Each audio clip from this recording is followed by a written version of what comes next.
Hai semua, saya Christian Gatri Akbar. Kali ini saya akan menceritakan sejarah dari suku Tabuzono untuk memenuhi tugas bahasa Indonesia.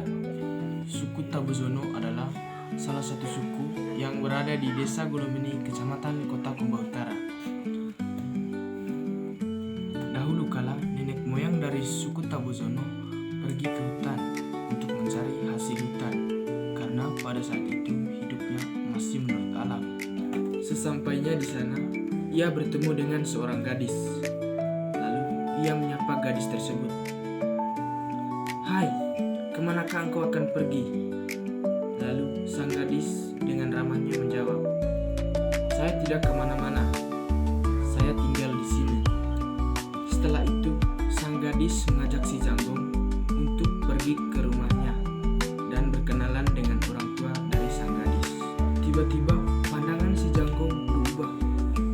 Yang tadinya ia lihat hutan, tiba-tiba berubah menjadi sebuah hunian atau tempat tinggal dari si gadis. Setelah berkenalan dengan orang tuanya si gadis, Janggong pun pamit untuk pulang ke rumahnya. Setelah berpamitan, pandangannya si Janggong berubah lagi menjadi semula. Setelah itu, Janggong kembali ke rumahnya dan ia menceritakan semua kejadian yang dialaminya ke keluarganya. Dan ternyata sang gadis tersebut mengikuti Janggong dari belakang hingga di depan teras rumahnya si Janggong. Keluarga Janggong melihat gadis tersebut dan mereka bertanya pada gadis itu, "Siapakah engkau?" Sang gadis pun menjawab, "Saya yang mengikuti Janggong." Dan keluarga Janggong kembali bertanya, "Mengapa engkau mengikutinya, sementara dia sudah mempunyai istri dan anak?" Sang gadis pun menjawab, "Saya tidak bermaksud untuk menghancur keluarga kalian, tetapi saya hanya ingin menikah dengan Janggong."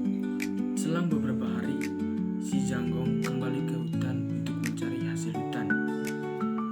Dan tiba-tiba ia melihat seekor belut, dan anehnya belut tersebut tidak berada di air, melainkan di darat.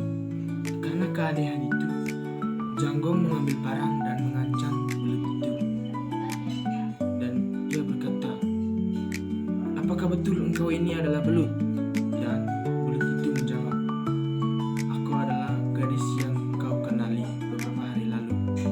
Setelah itu, belut tersebut berubah menjadi seorang gadis. Setelah beberapa saat, si gadis mengajak Janggong untuk menikah dengannya. Setelah menikah, mereka mempunyai keturunan, dan keturunannya itu bukan manusia, melainkan makhluk halus atau darat. Setelah itu, si Janggong berpamit untuk pulang ke keluarganya. Sebagai cindera mata dari keluarga orang tua gadis, mereka memberikan Janggong sebuah benda yang berupa kelereng dan satu besi yang biasa disebut dengan besi wara. Dan sampai sekarang, benda-benda itu masih ada. Sekian saja video dari saya.